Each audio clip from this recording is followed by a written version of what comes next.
politics. He's also here today in his capacity as a leading digital humanist. He's the author of the very well received The War of Words, The Language of British Elections, 1880 to 1914, and of a very, very recent past and present article on, I'm forgetting the title, but it's on political violence in 19th century Britain, and takes a sort of text mining approach to that question. And I do encourage you all to take a look at that. Today, he will be talking to us on this, I guess, general theme under the title of Text Mining and Political History, Challenges and Opportunities in the Age of Big Data. So without further ado, Dr. Blaxill, Luke, the floor is yours. Thank you very much, Stuart, for that generous introduction. So in this talk this afternoon, I'm just going to be talking about what really I think some of the challenges and opportunities are for historians who are interested in navigating the path of data science and generally using computation and analytical computing, not just for accessing the past, not just for making the past searchable, but for actually historical analysis. Particularly, I'm going to be talking about text mining. That is the computational analysis of many millions and indeed hundreds of words of historical computational data, digitized from historical sources with software, and what we as historians can do about that. I mean, you can see my logo slide here. Those two logos that have text mining in history were both produced by AI last night. One of them I think is actually quite funny, the one with the two robots. It looks a little bit dystopian, but hopefully we're not going to be replacing historians with robots. I've got some opening remarks, and then I'm going to jump back into my slides, and I'm actually just going to stop the PowerPoint just for the time being and just pin the screen on me, so you can get a slightly better view of your speaker, which I think is always something nice. But we'll go back into the PowerPoints when I need them, because I have some more graphics and graphs that I would like to show you. Right, so I mean, since the millennium, history and modern British political history, which is my own subfield, has been profoundly influenced by what I referred to just then, which is that march of digitisation. Now, principally, that's taken the form of the publication and also the semantic enhancement of hundreds of millions of words of historical sources. You probably use some historical source databases in your own historical research, especially if you're a postgraduate student. In my research on 19th and 20th century British politics, I use, for example, parliamentary debates, digitized newspapers, medical officer of health reports from London in the 19th century, all of which are available digitally. But there are also things like trials, official parliamentary reports, ship's logs, and numerous other sources like censuses, local authority records, demographic documents and statistics. In British political history, certainly, we have so many of these newly digitized sources, historical sources, that sometimes it feels as though the challenge of his scarcity, which used to be the historian's traditional quarry, has been replaced with one of abundance. In other words, now there is simply too much to read and analyze from our desktops, even in several lifetimes. The opportunity, I would indeed even say the necessity, for computational analysis of this vast constellation of liberated textual data, a potential renaissance in cliometrics, indeed, to me seems evident. In other fields, text mining, this computation analysis of large texts, and multivariate quantitative analysis of large data sets have installed big data, probably a term you've heard before, at the heart of every academic discipline where they're viable. We have now departments in data science, staff members, being hired to, add data science aspects to fields, perhaps where they don't already have them. Every field, I should say, though, apart from history. Now, I don't entirely know whether I speak globally, but certainly I can speak for Britain, and certainly I can speak from America and for Europe, that very seldom do we see a connection made there between history and data science. And I certainly think that that is a mistake. Now, to get some background context, in 1971, during the golden age of historical computing, where in that era, long ago though it was, historians were analyzing vast swathes of data in huge research teams in a quest for an all-explaining total historical model. Very few would have disputed Edward Shorter's prediction in his Historian and the Computer, published 1971, that, and I quote, "Tomorrow's historian must be able to program a computer to survive." For Shorter, this future scholar would abandon their bookline study for the flashing lights and great grey machines of the computer center. 54 years on, or 55 years on, something has clearly happened, or rather not happened, to Shorter's vision. Now, the reasons for the failure, or at least the failure to really kind of light the fire that Shorter thought it should light, of analytical computing in history, are complex, but stem from a widespread epiphany in the 1980s concerning its ruinous cost and its dependence on technicians, its over-reliance on arbitrary categorization, its potential to dehumanize the past, and its insensitivities to the ambiguities of language and discourse.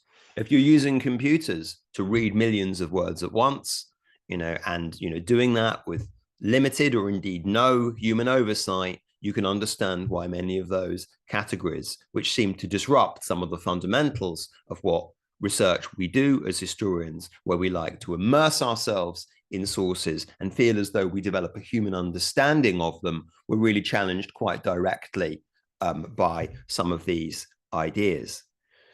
Now, in the years that followed, I suppose, the move against analytical computing in the 70s, in the 1980s, a diminished band of supporters continued to contest the validity of this critique, which is very famously associated with a historian called Lawrence Stone, who wrote a piece called The Revival of the Narrative, which was really designed to attack what he saw to be the waste, the arbitrary categorization, the failure to make any significant inroads of those practitioners of total history like Edward Shorter.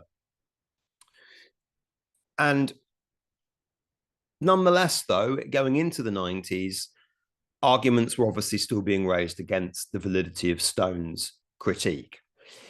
In 2014 was an important year in this regard. Joe Gouldy and David Armitage published the Provocative History Manifesto. Now, that document, now 10 years old, argued that excessive specialization on small topics, a neglect of the longue durée, methodological conservatism stemming from a residual suspicion of cliometrics, which is a slightly another discussion perhaps, but a related one, had prevented historians from grasping what they saw to be a magnificent opportunity afforded by the computational analysis of big data, one which might help reverse our discipline's decline in many universities across the world, and also the increasing marginalization of history scholars from 21st century public debate, and an over-specialization in what they saw to be ever smaller, more specialist kind of niches. Now, the charge was not just technophobia, for neither Gouldy and Armitage nor I, as an advocate of these techniques, would dispute that part of Shorter's prophecy of 1971 have come true. Historians all now use computers. albeit through graphical user interfaces rather than programming. They've also transformed working practices, especially in the domains of search, and access, as I mentioned earlier, and have revolutionized the digital archive. Now, our complaint as advocates, I suppose, of a new methodology is that the vast majority of present-day historians, though, are unwilling to turn to computer analysis, despite what we think its self-evident transformative potential in many fields is. Now, historians are often, indeed even occasionally proudly, quantophobic and uninterested in social, scientific, argumentative paradigms such as model building, variable control, or in inferential statistics. Their natural suspicion of pre-agreed categorization and coding, as well as their preference for single-author publications, makes incremental or collaborative research the exception rather than the norm, and they fit awkwardly into multidisciplinary research teams. Recent historians are deeply interested in language, but in close reading by eye rather than distant reading by machine, which leads to a skepticism of text mining and its associations with linguistic categorization, empiricism, and automation via machine learning. Now, my critique applies even to a subfield like British political history, where the potential for computerized analysis is perhaps particularly obvious. We possess an abundance of numerical data sets in that field. We also possess digital access to billions of words of political text through reliable optical character recognition, which is generally of English language newsprint, where the technology to optically recognize characters by machine is particularly good. Obviously, when you're talking about categorizing handwriting and potentially other languages, it might not be so good. I confess to being somewhat ignorant on that score. But in this field, it's also supported by a rich historiography of political language that's been studied via traditional methods, as well as numerous potential synergies with political science colleagues who are often studying similar sources to political historians. Vast electoral and machine-readable parliamentary corpora, however, remain unanalyzed. Psephology, which is the analysis of election and voting statistics, remains the exclusive property of political scientists rather than historians, and data-led analysis of class categorization, social class categorization, is left to sociologists, and quantitative linguistic analysis is performed by computer scientists and corpus linguists. British political historians, I would argue, could be pioneers, opening up new frontiers of digital analysis and setting an example to other historical fields. Instead, however, the chair remains largely empty, to the bemusement of scholars from other disciplines working with historical political data. Now, and I'm going to be controversial with my argument and provocative, which I always think is good for a seminar paper. In self-consciously digital circles, we sometimes use the term Luddite to describe the prevailing attitude of historians to digital analysis. Now, Luddites, for those unfamiliar perhaps with the term, were a group of early 19th century machine breakers in Britain who were artisans who found their trades being undercut by the mechanization of textile production and broke large numbers of these industrial machines as a protest. Now, I accept the use of the term Luddite, but not the pejorative implications that sometimes come with calling people Luddites. Sometimes you call people Luddites who are unamenable or uninterested to technological change, because I think there's nothing wrong with being a Luddite in 1811 or indeed now. There's no divine mandate to be progressive and embrace technological change and technology just for its own sake. Similarly, there's no obligation to be optimistic about its ramifications or computing's ramifications for the historical craft, or indeed for a traditional scholar to press for a digital future where his or her comparative advantage might be downgraded. Thus, the digital humanities focus since the millennium on creating large digital infrastructures with the philosophy, if you build them, they will come, may be seen in retrospect to be naive, and their advocacy of change overzealous. Digital scholars could instead have offered examples of computational methodologies in action, fruitfully contributing to established historical debates. In British political history, for example, there were precious few examples of text mining delivering agenda-setting interventions in major historiographical debates. Only occasional method papers in niche outlets. In other words, advocates of the approaches that I'm advocating were preaching rather than proving. And while I'm going to be doing plenty of preaching today and have already done a fair bit, there'll be some proof as well.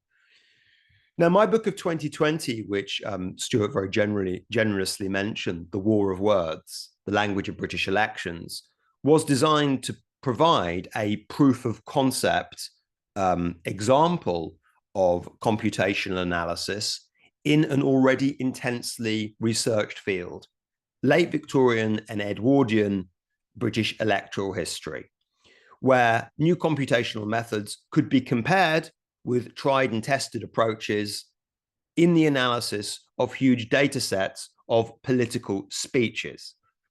Now, these political speeches were delivered in election campaigns. And elections in this period, which is obviously before the age of television, before the age of radio, were fought almost entirely through public speeches, which were very well reported in local newspapers. And that's how you can get access to the actual words that were said, and many, many millions of words of them. This wasn't an age necessarily of central party leaders, of one main personality making speeches. It was an age where there were thousands of speeches all being made in different parts of Britain when there was an election by lots of different politicians. And so historians studying what is a vast corpus in an election campaign, probably around 500 million words, even of recorded text nationally, have often been asking themselves, well, what was this election actually about? What issues, ideologies, values, personalities, political traditions were these politicians talking about? Sorry for interruption. Have you start sharing screen, Doctor? I will be starting. No. Okay. In just one moment. I'm going to do so. But that's pertinent. Yeah, we're going to switch to that in just a moment. Thank you. Yeah. So, what were these politicians talking about in this large data set? And that's very crucial for understanding that kind of work. Now, previous analysis had been entirely qualitative. Small fractions of this large data set had been looked at by historians of this unreadably huge textual discourse. So I've gone along then and scanned a few million words of this large data set. What can I find? And this is where we jump into some slides. Let me just share that with you. And now I have some interesting graphs and things, hopefully, to show you. Right. So first of all, just a little recap here. And as I hopefully now you can show my PowerPoint, you can see my PowerPoint slides. Now, just something on text mining first. Now, obviously, I'm about to show you some examples of this kind of digital computational analytics in action in large historical texts. Now, this is in the field of what is sometimes called text mining. Now, text mining is, of course, the computational analysis of large digital corpora. Now, a corpus, or the plural being corpora, is a collection of digital text, often many, many millions of them, specifically designed for historical analysis. And so there's some sampling involved here as well, a bit like how opinion polls are sampled to get a representative sample of the American public, for example. And in my case, this corpus I'm about to show you results from is from these 19th century elections speeches that I've been describing to you. Now, of course, what you can do with these corpora is lots of techniques that really involve counting words, put very crudely. But you can do a lot more than just that. Make associations between different groups of words. You can be empirical in the way you go about it. You can be theory driven. And I'll show you some of what these techniques can do when they're applied on a very small scale and at a very large scale as well. Now, one thing, of course, these techniques are often seen as being specialist techniques, and I don't think they actually should be, because you can actually get a long way if you have a machine-readable corpus with some actually quite basic free software like the package Ancon. Now, on to some examples. So we're going to land straight into the late 19th century and Britain, and look at an example here of the language of imperialism in election speeches. Now, of course, the time period in which I'm speaking, 1880 to 1910, was, if not in terms of landmass, but in terms of power and influence, you know, an age of considerable British imperial might, where the British Empire bestraddled, you know, maybe a fifth of the landmass of the world, and Britain had this empire on which the sun never set, etc. Now, there's often been an argument between historians of how much British politicians talked about the empire in elections in Britain. Sometimes it seems intuitive that, well, obviously it would be a key political issue, but sometimes not necessarily. You've got some historians on one side, the more maximalist thesis of scholars who would argue that elections were often about imperialism. And then on the other side of the fence, some more minimal ones who were interested in downplaying this and showing that empire actually wasn't spoken about so much. Now, here we have an example of how we begin to track the language of imperialism. And I've just given you just a little example here. Now, sometimes when you want to track a complex concept like imperialism, which might have many linguistic manifestations, you need to obviously find some vocabulary that will allow you to do that. Now, there are a few ways of doing this. You can do this empirically, but I'm just going to do it through word selection in this one example. Now, as well as obviously tracking empire and imperialism and colonies and words like that, there are some other things. What about the word flag, for example? Now, you would say, okay, well, maybe you could use that, Dr. Blaxill, if we're talking about the Union Jack, but maybe not. We might be talking about a white flag. We might be talking about an opponent flagging, etc. So the way you can do this is, if there's a word that you as a historian want to use to track a concept, you can use software to be able to allow you to see it in context. As you can see here, this is the word flag in a larger context, and you can decide which instances are reasonable representations of the Union Jack and others which are not. That's one way in which you can get a bit of manual checking in there. Now, let me show you a graph.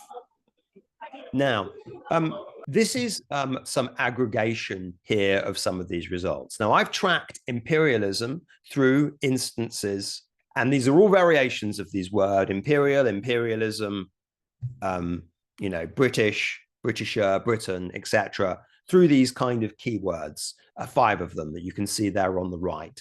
And I've searched these within a large number of different linguistic domains relating to elections. So on the bottom here, you see election years. You can see along the x-axis, 1880 to December 1910. These were each different election contests. And then we have different groups of political speakers within each. We have conservatives and liberals, the 2 major parties, and conservatives and liberals at 3 different stratas of politics. Conservatives and liberals nationally, what their leaders were saying. Conservatives and liberals in one case study region of the UK, East Anglia, which was the one that I chose, Norfolk and Suffolk, really. Then other regions outside of East Anglia.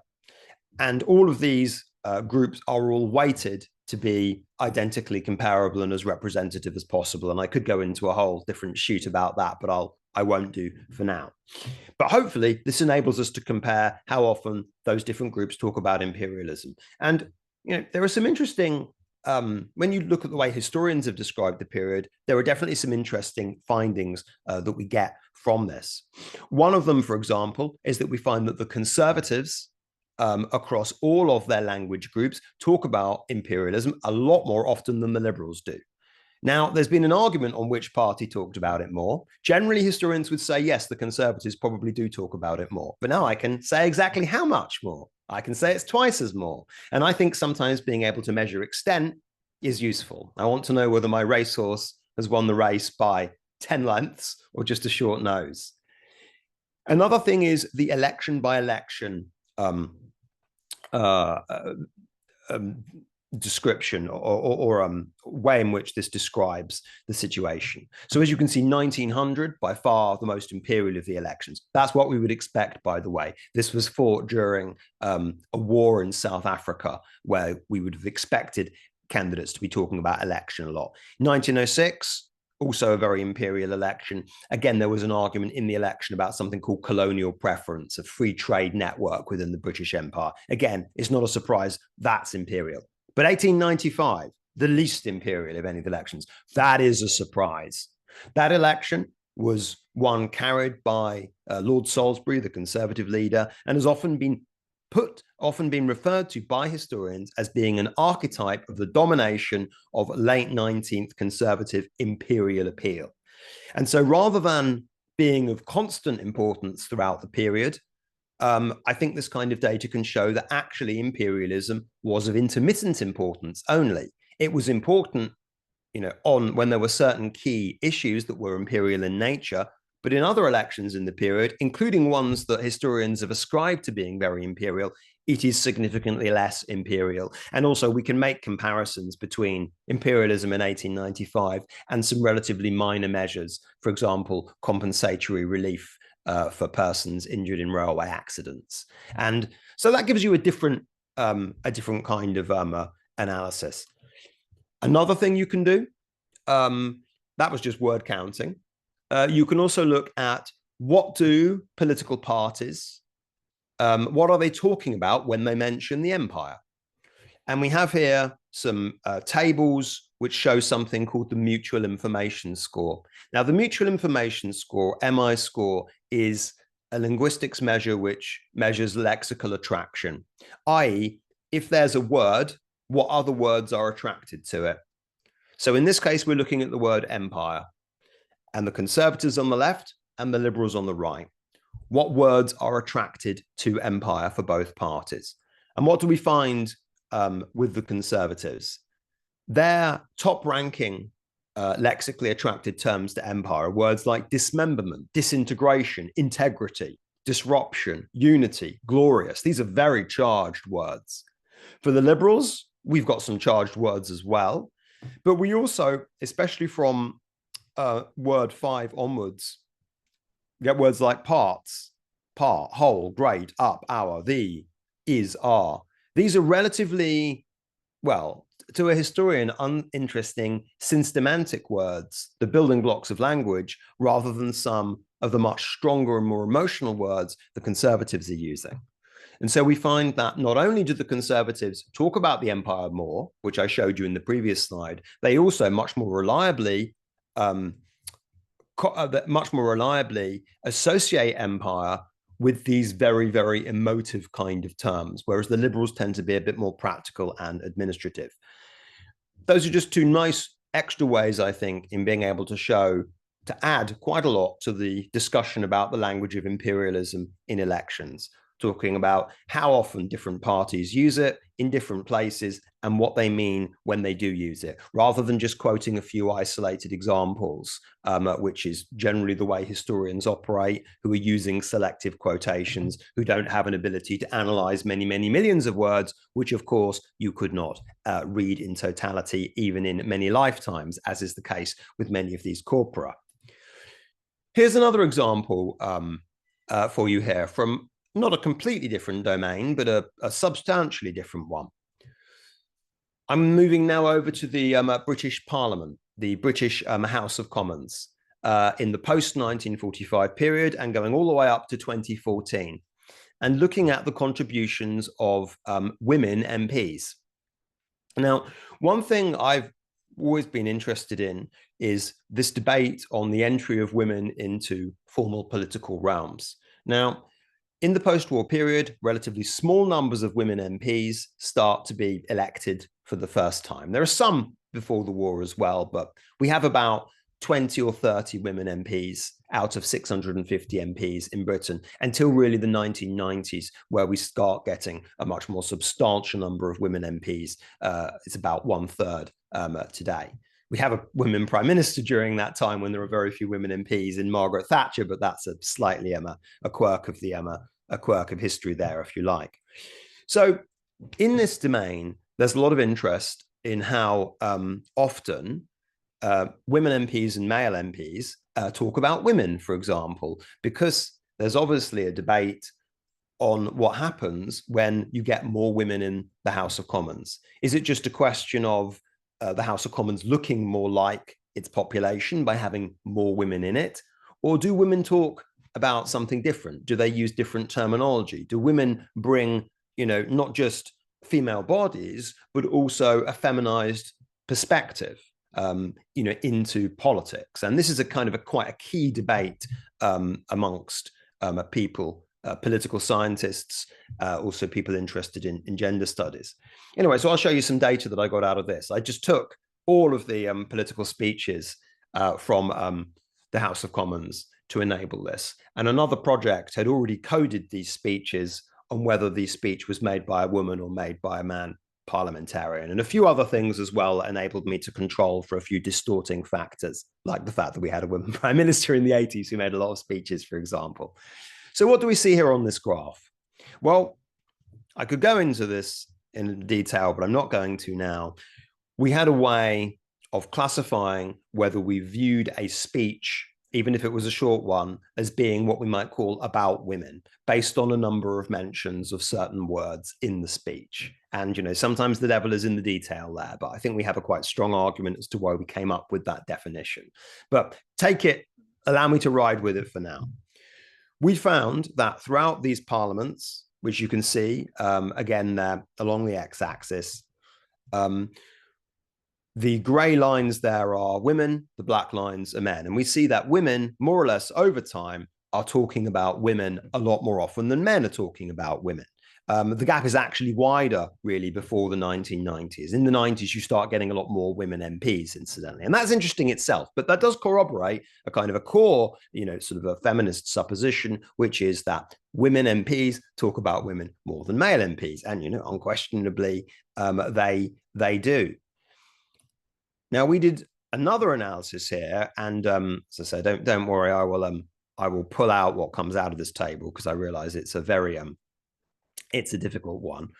What we wanted to look at is when women MPs speak and when male MPs speak, what words do they use significantly more often than the other group? In other words, what are the significant vocabulary features that mark women's speech that don't mark men's speech? And of course, vice versa. And we have two columns here, which show on the left-hand side of the top words for women across all of the parliaments of this period, and then the top words for men across all the parliaments in the period. And I think that there are some quite interesting conclusions here. So the top words that women use that men don't use are sometimes in the domains of family and children. You've got family, husband, marriage, parent, child, baby, nursery amongst the women words. On education, teacher, training, school, health, clinic, nursing, doctor, patient, medical, etc. On the men, there's parliamentary debate. Men like talking about that, especially conflicts within it.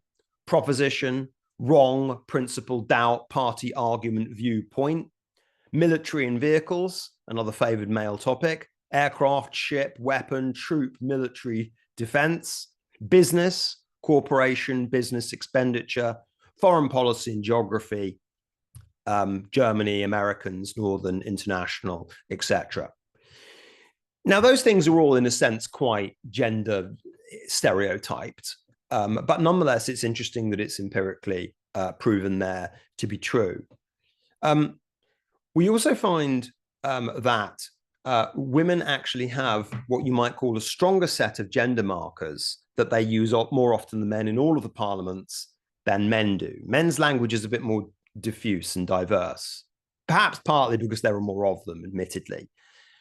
This list shows us that women actually have 19 strong gendered marker words in the space where men have only got 2, which I'm defining as a score on the number of significantly different parliaments of 0.82 or greater. And so, you know, it's also not just that women talk about women more, but there are also a group of words that women are much more likely to use as often, or much more often than men. Now, again, I won't say much about this graph in and of itself, but in my earlier graph about women, you notice that there was a falling away of how much more often women talked about women than men in the 90s when more women MPs appeared.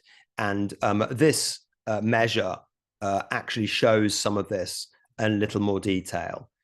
It's somewhat abstract, but this is based on a political science algorithm. Now, put simply, I've calculated whether a randomly selected female MP's vocabulary is more similar to another randomly selected female MP's vocabulary or a randomly selected male MP to get 2 similarity values, which are both calculated slightly differently, hence the black and the grey line.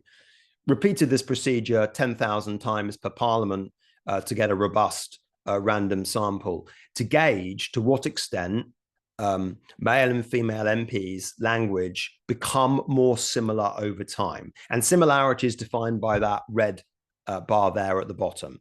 And we see that from the 97 to 2001 Parliament, which was a famous election which had 120 women MPs elected for the first time. It was a very important landmark in women's representation in British Parliament. There was a large drop-off in that similarity.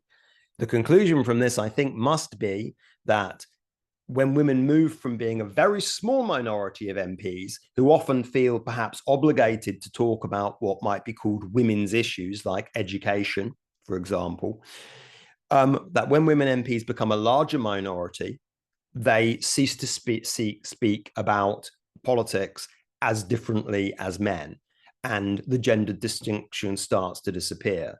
Now, as well as being historically interesting, I think this does have implications for debates on whether, you know, you need 25% of women to get that similarity close to avoid there just being one very gendered small group of women talking about women's issues, or whether you need 50% to get that. So, you know, that data, I think, probably supplies some evidence, I think, in favor of the former. Still lots of good reasons, of course, to have 50% women MPs, by the way. It's not just about, you know, what words are said, but I think in terms of a linguistic similarity crossover, it's probably more like 20%, a large minority of women rather than a smaller one. My final example here is from the domain of electoral violence. Now, again, I won't go into the method much of this, but what we were interested in doing, this was a collaborative project, this is the past and present piece, actually, that Stuart mentioned, is measuring how often electoral violence took place and where across Britain during the 19th century. Now, in the 19th century, election violence, riots at elections, and, you know, sometimes with people even being killed, was not entirely uncommon. And it declined throughout the century, of which there's no doubt about that. But the shape of that decline, you know, is something that historians would very much disagree about, with some historians seeing politics as being violent right up until the First World War, and others seeing there being several important moments, like the Great Reform Act of 1832, which brought a lot more voters into the electorate, or a Corrupt and Legal Practices Act in 1885, was really making violence decline. Violence often, by the way, I should say, was sometimes orchestrated in British elections. It wasn't just, you know, cultural violence or people being drunk or something. Sometimes there were actual bands of heavies, roughs, who you could pay to attack opposition meetings. And this would be something that would be obviously politically lucrative. Now, we wanted to try and count this. And it's a very hard thing to count, to be able to ask, when was there an increase in violence? When was there a decline? So the way that we did this was we had the whole of the British newspaper archive, which is now a very substantial resource. We have a huge number of local newspapers from Britain in it. I think the vast majority of them now that have been digitized and are now available. And we developed ways of being able to train an algorithm to be able to find instances where there were election violence flagged. Now, the issue was that while we could use the computer for retrieval here very usefully, we didn't have the ability to use computers to categorize whether, say, violence had happened, or not, or whether it was violence perpetrated by a particular side or not. For this, we had to go back into manual classification. And because this was a grant project and we had the ability to employ lots of research assistants, we employed, I believe, around 50 research assistants and got them to classify manually, according to a certain coding schema, the reports that the computer had initially flagged. So this is a bit more minimal in terms of its use of computing. And then we were able to be able to count this violence, I think, with a lot more authority. Again, there were many control mechanisms we used that I won't go into. And we were able here to give this quantification of the percentages of election constituencies that saw political violence over the 19th century. And the thrilling conclusion that came out of this was that you see actually a large mid-century spike around the time of the Second Reform Act that declines after the Third Reform Act. And the reason why this is important is because the Second Reform Act in Britain gave working class people the vote.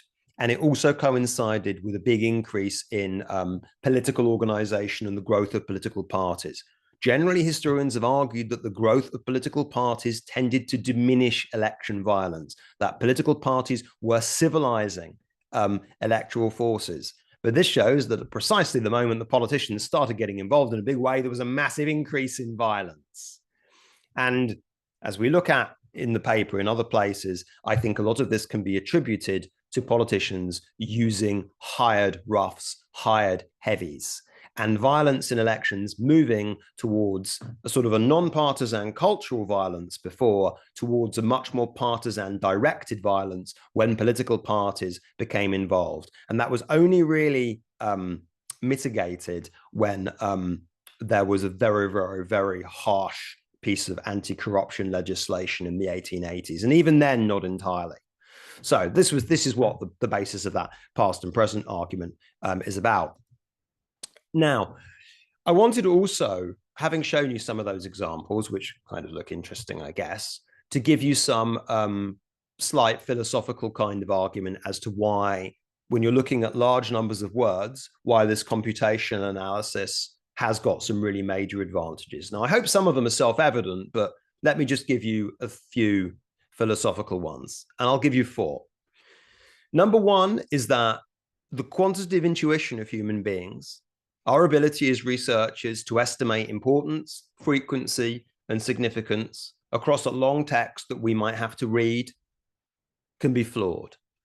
Now, inevitably, it's the human tendency when processing large amounts of data to be drawn to exciting spots of color on the canvas that seem interesting, that seem relevant, that seem quotable. Perhaps that correspond to a preconceived hypothesis, and to largely ignore the uninteresting sea of gray surrounding them. Now, that tendency perhaps causes us to overweigh the importance of material relevant to our chosen subject and to study relative to uninteresting material or material which doesn't seem relevant. It's hard for the human mind to keep track of multiple emerging patterns over a sustained period of manual reading, especially if those patterns haven't been earmarked for investigation in advance.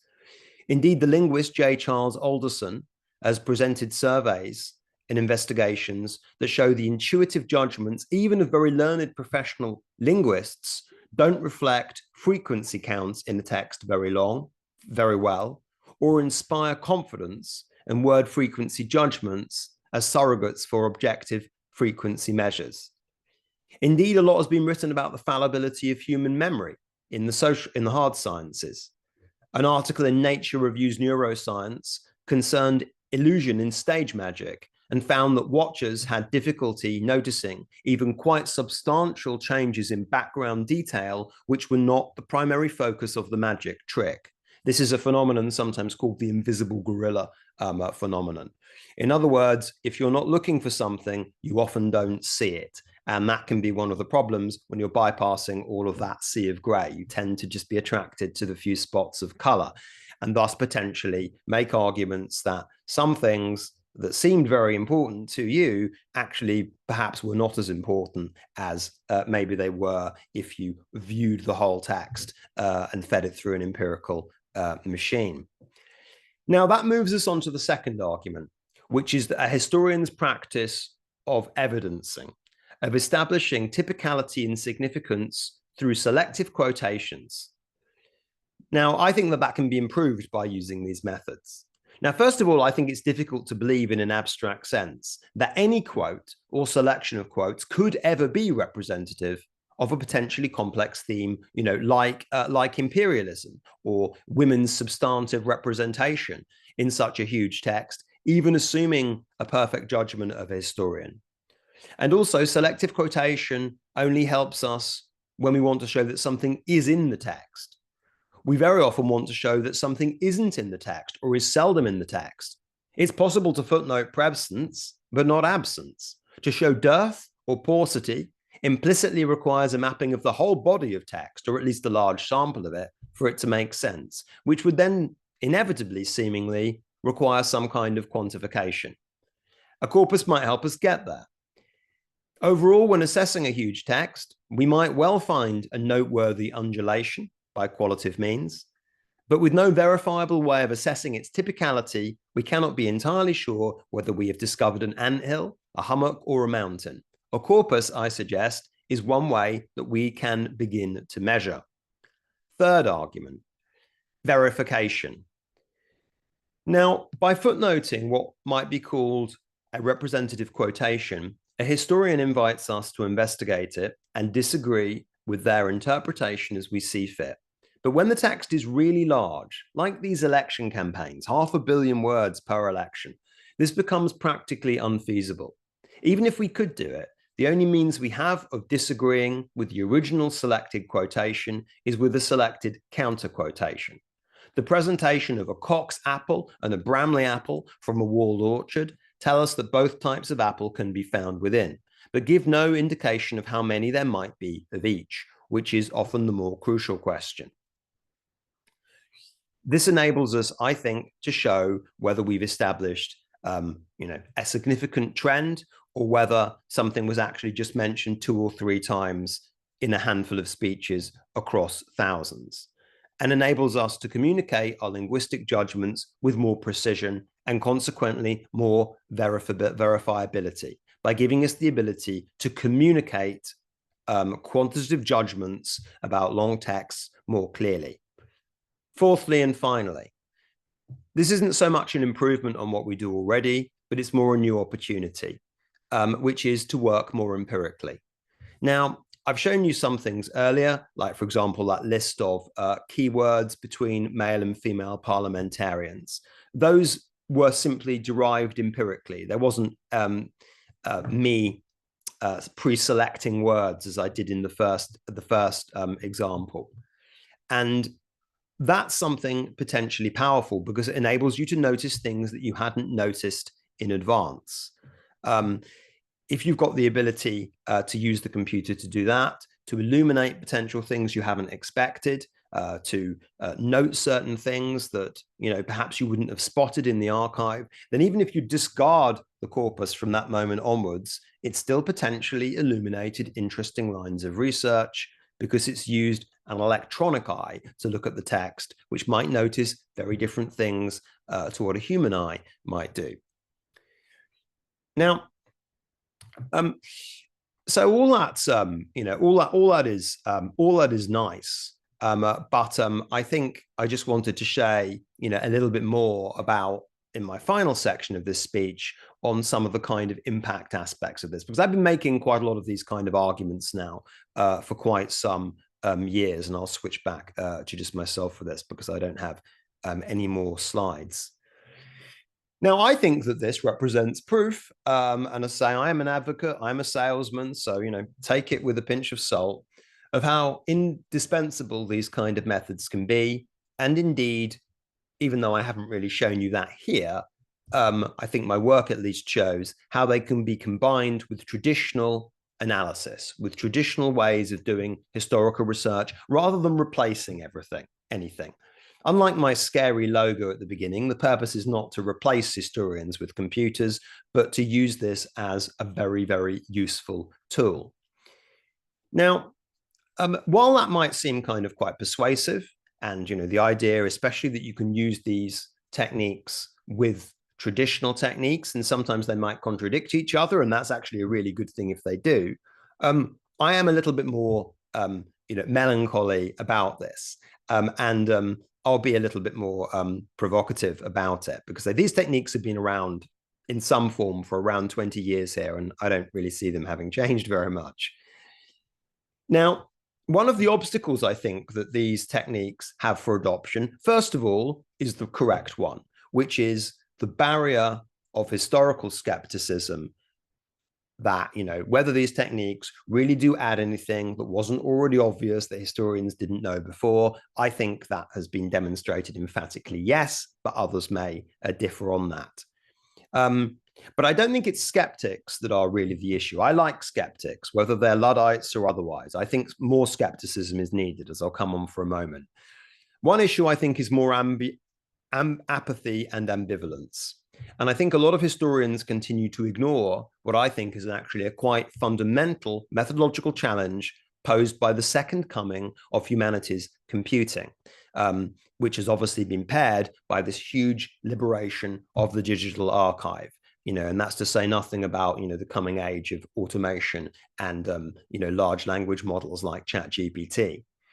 Now, in linguistics and literary studies, the role that the computer would have in textual analysis has actually begun decades ago. It involved intellectual titans like Noam Chomsky and Stanley Fish. But historians, I think, still lean quite heavily on that very brilliant criticism by Lawrence Stone in 1979, which really ended the first wave of computational, of computing in history. And that banished that, and cliometrics almost completely from the field, leaving the next generation of sympathetic scholars to eke out careers in politics departments, or of course in the semi-detached subfield of economic history, which in any case swiftly reclassified itself as a social science. Now, despite the march of technology having greatly weakened many of Stone's original critiques concerning cost, manpower, and technological entry barrier, believe me, you can do what they were able to do in the 1970s with a huge computer stack just on a desktop machine nowadays. So many of those critiques have been weakened considerably from what Stone was saying in 1979. But despite that, there doesn't seem that much appetite for reopening the methodological debate on the historian and the computer in the mainstream in British political history. Perhaps it's maybe more the case in other historical subfields. I would be gratified to hear if it was. I would argue that digitisation has populated the tree's lowest branches with juicy fruit, that it's never been easier or cheaper to harvest.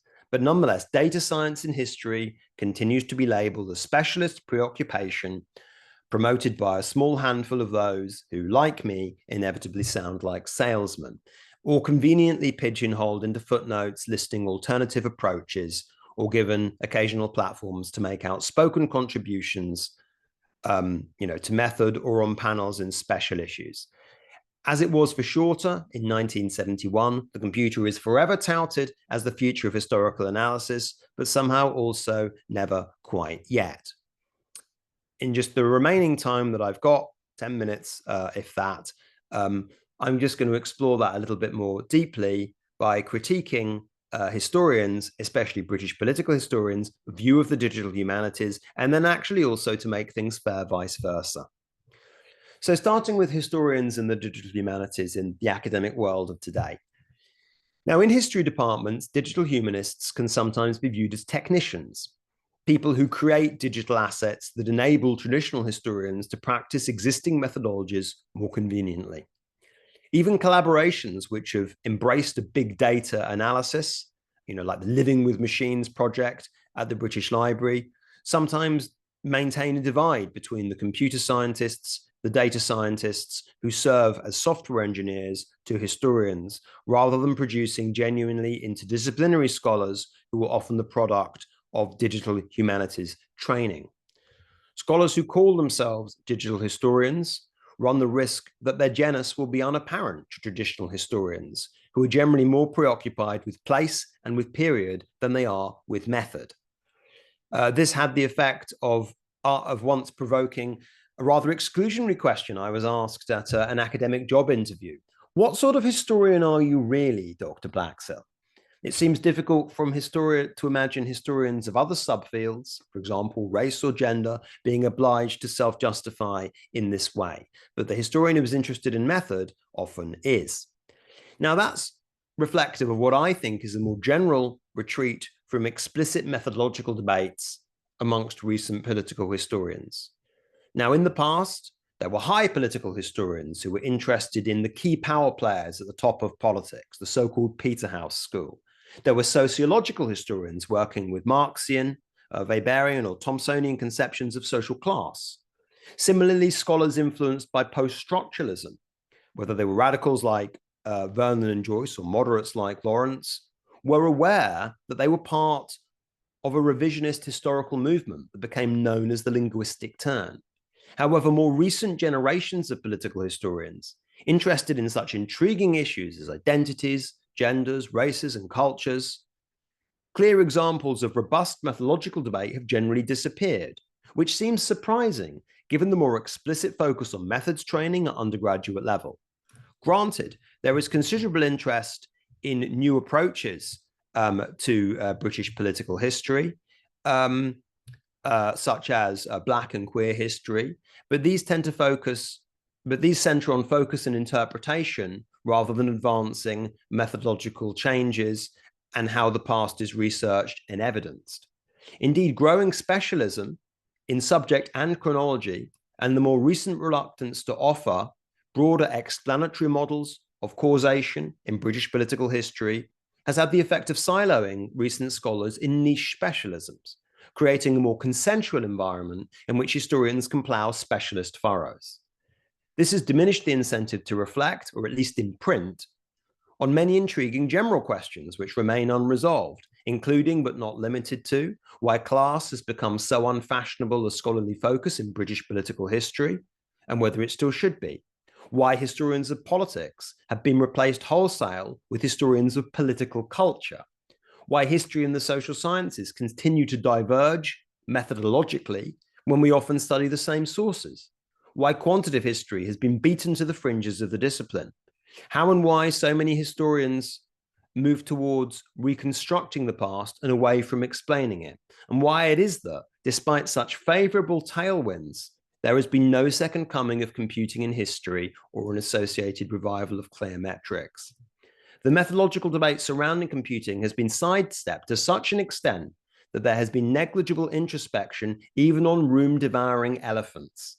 For example, how overworked historians can avoid succumbing to the lure of search interfaces which can plunder archives for quotations to order to support pre-existing positions through jet-propelled cherry-picking. And that's to say nothing about AI and ChatGPT-4. Now, that could be the topic of a paper in itself, of course, and large language models in general.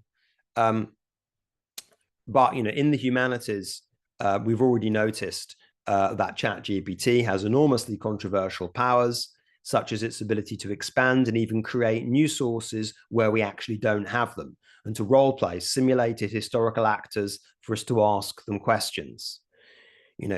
While deprived as it still is of the vast majority of historical sources by copyright large language models probably represent the most powerful single force that might drive historians to take textual analysis as seriously as I think they should be, even though that is probably now only a couple of years old since that has really gone into the public consciousness.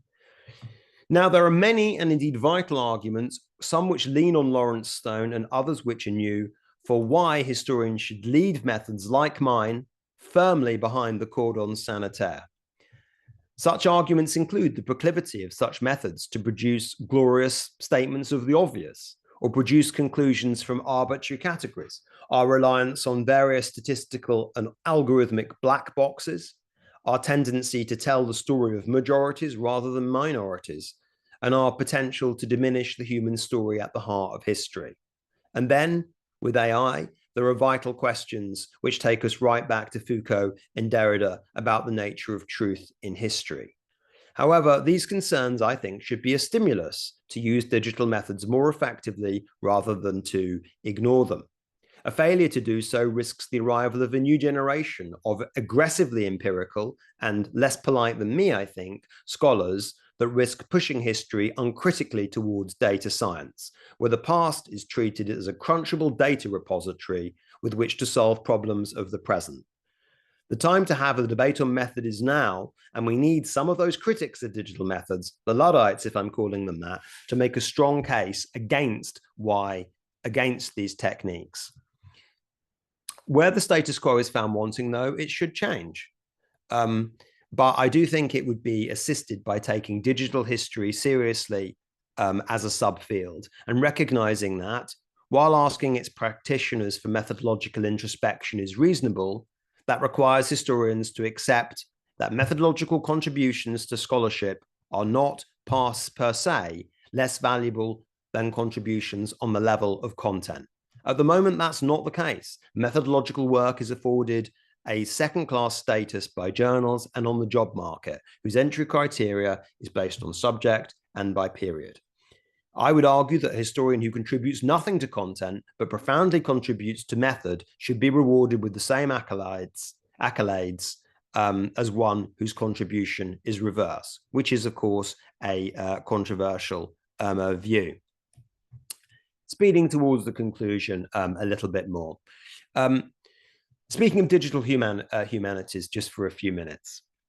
Now, when we're talking about how digital humanists characterize history, perhaps I think a great error that they, indeed we, have made is to erect a false dichotomy between progressive digital and reactionary non-digital historians, which stifles the digital humanities' ability to speak to the whole discipline. Now, few growing constituencies of brilliant technologists can restrain Whiggish impatience, and the digital humanities has long considered itself a vanguard with a moral imperative to delineate an arc of progress. Now, while its introspection is invariably thoughtful, provocative, and challenging, the field's reputation for jarring evangelism since the millennium has not been unwarranted. For example, a 2009 report titled "The Digital Future is Now, a Call to Action for the Humanities," which contended that the non-digital historian, pejoratively caricatured as a non-collaborating lone scholar, should evolve 21st century's methodologies rather than spending months or years alone in a dusty archive. More zealous and confrontational was the Digital Humanities Manifesto 2.0, which criticized traditional disciplines as potential bastions of small thinking, clerical privilege, and intellectual policing, unable to adapt to the digital age on account of their cognitive conservatism, nostalgia, and institutional inertia. Indeed, the much discussed scholarly reluctance, particularly in history, to adopt digital methods has been the subject of various diagnoses and suggested cures, such as P.F. Woter's 2007 study, Conservative Culture or Diverging Identities, Studying Resistance to Technology in Academia. Another report on scholarly practices in the humanities in 2011 solemnly concluded that none of the participants in our study is yet ready to abandon print and manuscript resources in favor of digital ones. Such behaviors are likely to persist for some time.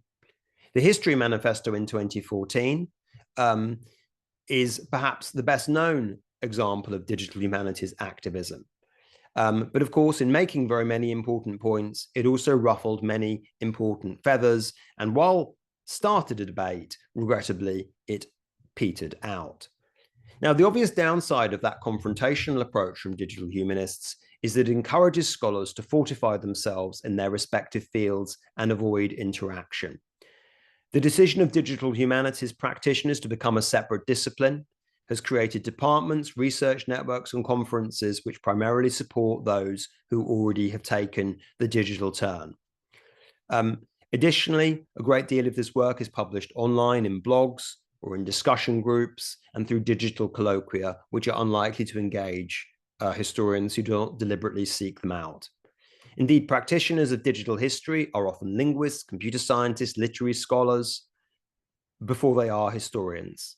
To the digital humanist, that interdisciplinarity enhances the richness of their field and ameliorates methodological and epistemological inertia. But to historians, they risk as being seen as a ragtag group of scholars from other fields who have accidentally stumbled into history. Existing as a separate discipline offers digital humanities scholars for much needed support, for pioneering interdisciplinary research, but at the same time also weakens their ability to reach out to those oft caricatured monodisciplinary lone scholars. I also think that another way digital historians don't do themselves favors is by veiling their endeavors in excessive mystique, giving the impression that such methods are open only to specialists who have knowledge of programming or statistics, or who are in receipt of large grants for resource creation. I think there's much to be said for a scholar who can dabble. And finally, to conclude, I pulled no punches in outlining a case which I think might be applied to most fields of history, not just British political history. But I do think that British political history could form a vanguard in the second coming of computation analysis in the wider discipline, not just because of the amenability of its sources like elections and parliamentary papers and research questions to more quantitative analysis, but also because it is entirely in keeping with the rich tradition of methodological innovation which can be found within that discipline. The focus on high politics in the 1960s borrowed from prosopography and psychoanalysis. Electoral sociology in the 70s lent heavily on political science. The new political history in the 90s was indebted to literary theory and philosophy. These innovations and many others did not occur without substantial methodological debate on what allied disciplines could teach us. They also required a pragmatic appetite to embrace the new where it deserved to be embraced. Now, the first wave of historical computing may have faltered, and perhaps this second one will too, but I don't think it should be condemned before a jury of apathy and ambivalence. Let us have this debate, but to do so, we require the skeptics to come forwards and, politely or otherwise, reply. It is their intervention, not the intervention of advocates like me, which can really stimulate what is, I think, an urgently needed debate. Thank you. Thank you so much for that really tremendous and indeed, yes, in many ways, provocative presentation. I really, if I might engage in some cherry picking, I really did enjoy your jet propelled cherry picking. That was really, that's, I don't know if you put that into print, but I think that's all too common, in fact. And I think you are onto something insofar as, yeah, the kind of use of, I don't know, searchable archives and things does allow that. Allows one to do that all too easily, and perhaps even encourages it. So yeah, that's tremendous. Okay, so I don't want to take away too much time from the sort of many questions and the perspectives that we have sort of in this wider Zoom room. We're already starting to get questions in. I don't know if you can see them, Luke, as well. I can, yes. Chat. I'm happy to read them out, or if you want to take a look at them and see which appeal to you? I mean, there's some really interesting please, I think I'm happy to take them all. So perhaps reading them out might be the most interesting way for our audience to interact with them, rather than listening to even more of me. Okay, all right. So maybe we'll start with a question. We'll start with one from our PhD student, which is a sort of an interesting one. So people working on earlier periods where we're dealing with smaller corpora, significantly smaller corpora. Yeah. What's your advice to them? I mean, is statistical significance beyond the realm of the possible, or what are we dealing with here? I think it's a very good question. I think this is something I stumbled on myself, because I thought initially when I was working as a PhD student on this that I was one of those with small corpora as well. Of course, the question with all these questions on size is, of course, how small is small? Now, so I was working at minimum with texts of, say, 100,000 words. Now, the difference between small text and large text is really pivotal here, because when you get a lot of these presentations, they say, 10 million, 100 million, billion word corpus. They say, you can't read all that. Yeah, fair enough. But when you're talking about texts in the hundreds of thousands, you can read it all. Maybe text even in the millions. To a point, you can read it all. So these techniques also have to work on text that can be physically read, because historians can read very, very long texts. And so with the small text, well, I think you can still get some very, very interesting data out of it. I mean, even if you're using selective quotation on a text that's 20,000 words, say, and you have especially another text that's of a similar length that you can compare it to, it's more important to have naturally comparable groups than it is overall length.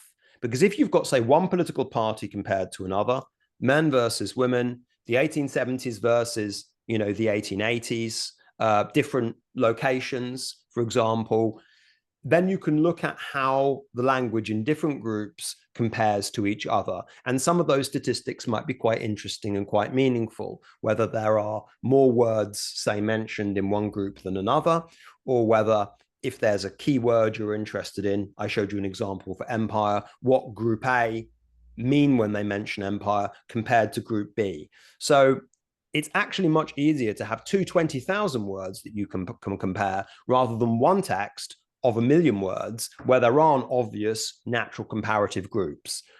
That's what it really thrives on. And usually it's a categorization is involved here.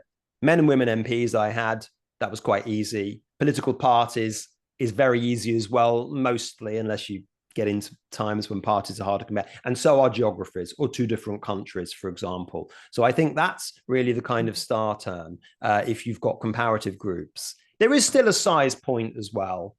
I mean, it's hard to pull a number out of the sky. I think 20,000 or 30,000 is probably about the minimum where I would be comfortable to do the comparison. Because the problem is with very short text is you can just simply get a quite small unrepresentative section of it, which might skew the results. There are ways of mapping that, by the way, but nonetheless, there is a size limit. But I think comparative group is more important. Interesting. Okay, so do quickly on, then we have another question. I was wondering how important to your work is interdisciplinary collaboration. For instance, is there a lot of work with data or computer scientists, and how as a historian do you work effectively with them? Are you a one-man show, or are you a team? That's a brilliant question. I probably should have said something about it in the paper, actually. So when I started, I was a one-man show, and I was able to do that kind of basic 19th century kind of analysis myself. In that sense, because I was mainly counting words and doing some quite basic semantic analysis, all I was doing was digitizing text from newspapers, which in those days wasn't in an archive. I had to actually manually print this, cut it out on a paper cutter, scan it into computers, and then use optical character recognition. But with some of the more sophisticated work, the women in parliament stuff, for example, which has an altogether much larger kind of data load, and certainly the election violence work, it's been the product of collaboration. With the election violence, I had support from political scientists who were experts in the categorization and the coding. And we also had some hard computer scientists involved in there as well. That had a grant associated with it. With the Women in Parliament work, that was really just a collaboration between me and a single computer scientist with a lot of historical interest. Working with, in that case, it was my collaborator was, very good and very literate in history, but generally to summarize what you need if you're working across with historians and computer scientists, as a historian, work out how these people think, that they don't have intuitive understanding of your sources. They need to have things in categorizable kind of terms, and just spending some time with them and getting them to understand what you mean when you are talking about things, is a way of trying to set up some kind of bridges between you. Because often it will be you saying, I want you to do this, and then the computer scientist goes away and does it, and they come up with a bunch of stuff, and it might not make any sense to you. And remember, there are a lot of different statistical tests and things they can use, some of which you'll think, oh, that's very helpful, and others which will make no sense whatsoever. So I think it's just a question of spending time with them and just clarifying some of your sort of starting points. But it's something that evolves, and getting an evolved relationship when you understand how a computer scientist thinks and they understand how you think is quite helpful. For example, even when writing history papers, I would be a lot more explicit sometimes in exactly what I meant by certain things after working with a computer scientist, because to them it might not actually be useful, be intuitive, whereas to almost all of the historians, I wouldn't need to explain. And maybe to follow up on that, where do you find, I guess, the sort of, let's say, even the digital historian's toolkit lacking, and where can the computer scientist or the statistician help you? I mean, you mentioned some statistical tests, they're kind of, they have advanced knowledge of NLP and sort of, many different types of machine learning. Like, where is the kind of the value add you find most in these collaborations from your perspective?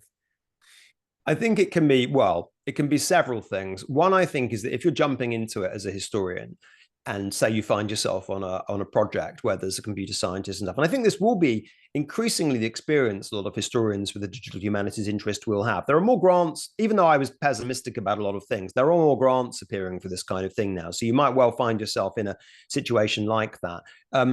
The initial area, I think, is if you don't have statistical training, is to actually be able to produce fairly simple things you can understand. But then when you learn a lot more, you'll find that you're capable of doing quite a lot of that basic stuff. I think the way in which they're able to maybe change things is if you have an idea as a historian of what you really want to be able to do, a real blue skies idea that you didn't really think was possible. And if you're able to articulate it and give it to them, they find ways of being able to do things that are really quite remarkable. Like, for example, you say, I want to be able to track like a certain kind of concept to do with, say, technology or something over time, where the vocabulary would have changed. And you might think as a historian, oh, that's not going to work. Obviously, the words are going to change because of language change. But sometimes computer scientists will find ways of being able to evolve groups of, say, keywords over time in all sorts of really clever and empirical ways, such that you can begin to start to compare technology and text in 1990s with the 1920s, even though initially you just thought, that's not possible. Sometimes they can do some amazing things, I think. And then you have to be careful when they do it, what assumptions they've actually made, because sometimes they may go and do something that breaks one of the cardinal historical rules. And when historians notice it, they're going to roast you. So, but they can do incredible things. You just have to make sure you try your best and understand what they're doing all the time, the best that you can, and develop an ability to communicate with each other that's as good as it can be. Okay, that's great advice. And maybe moving on to another sort of collaboration in a sense, or so we have a question here about, I guess, the kind of deep learning revolution, the kind of post 2017 world we live in now. I mean, how can tools like ChatGPT and others, kind of save you effort, kind of, I don't know, automatically produce metadata, say, or, what has changed since ChatGPT essentially for you? Yeah, well, So the thing that stops ChatGPT having the kind of devastating impact that it might otherwise do is that it can't see the vast majority of these historical sources because they're all behind copyright walls like Gale and Cengage. The ChatGPT large language model isn't really trained on the kind of data that could be potentially powerful. There are many issues with ChatGPT, as many people will have found. Obviously, it simply makes things up that aren't true all the time, and that's very problematic.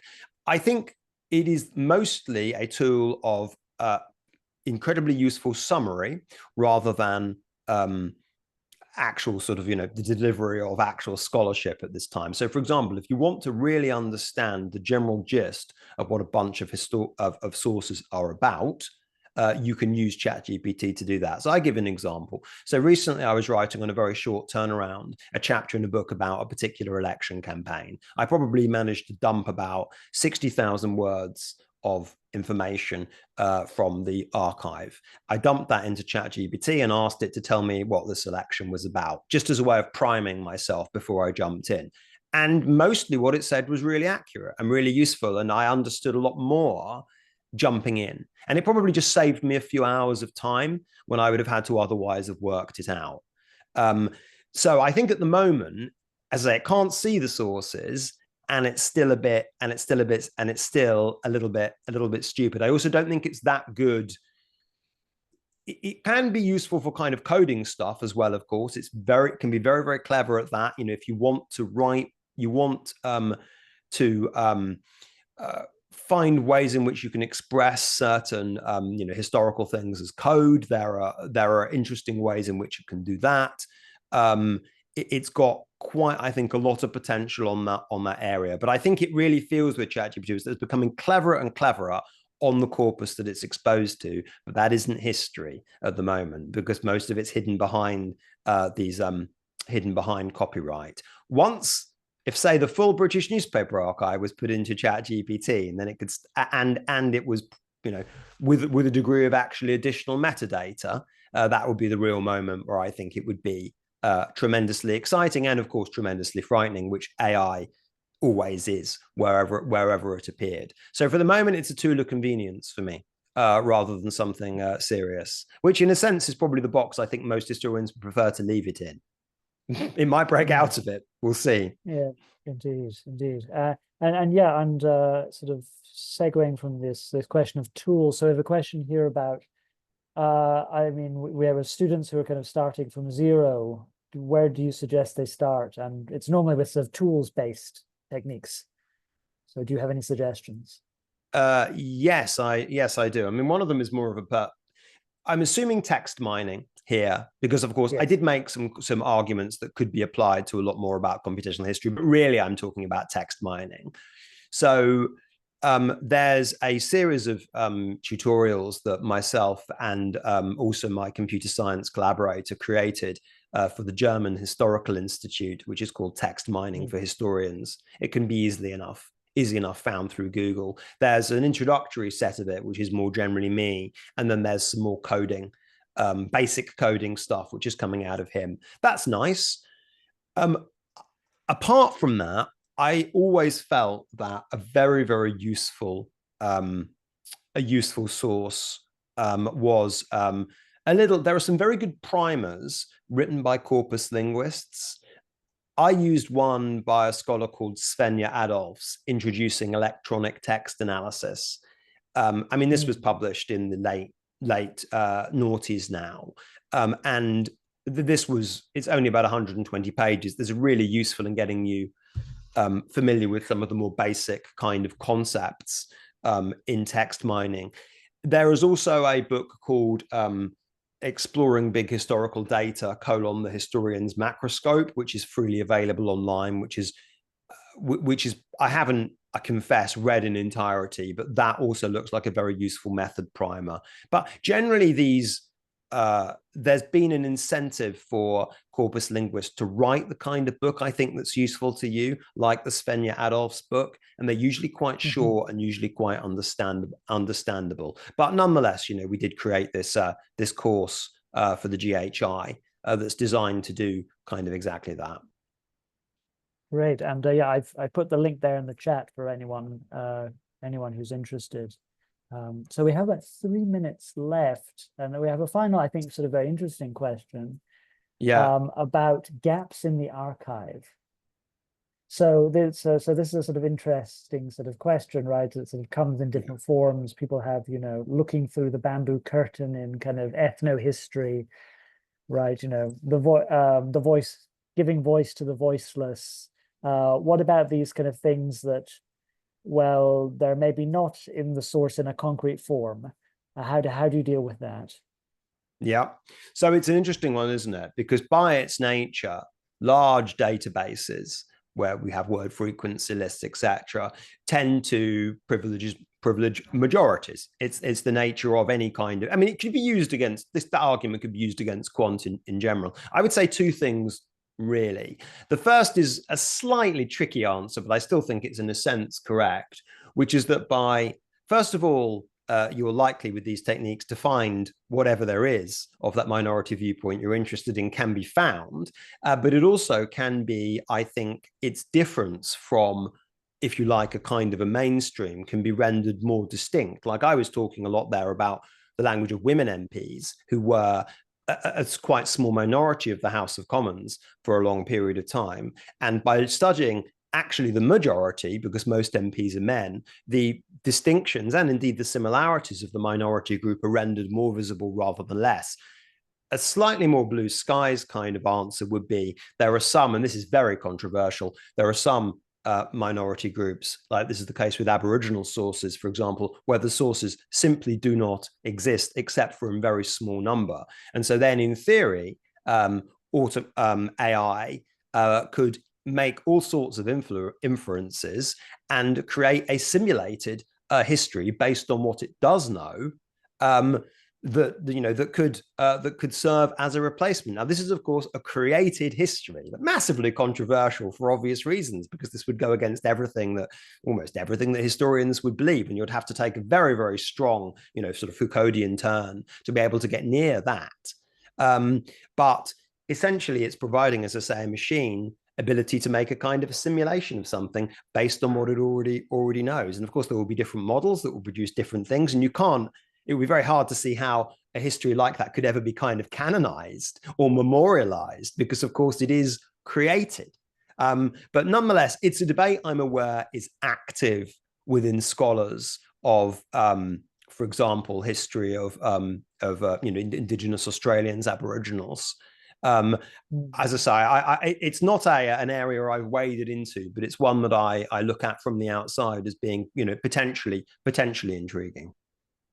No, and I think your first point is essentially true. I mean, one of the applications of machine learning is classification, and if you're looking for something very particular, you can find that class across a huge data set. Whatever that group or sort of thing happens to be. Yes, great. And give it meaning as well in relation to the others. Thank you. Yeah, tremendous. Okay.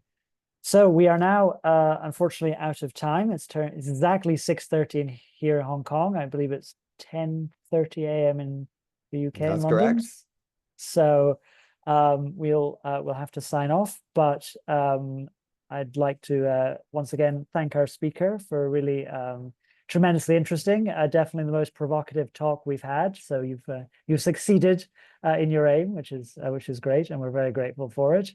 Yes, and thank you to you all for coming. We peaked at over 80 in this Zoom talk, so I think it's a pretty good number. All right, so I'll say good evening, good afternoon, good morning, good night, wherever you happen to be in the world. Bye, everyone. Thank you. Yes, thank you very much. Goodbye from me as well. Bye.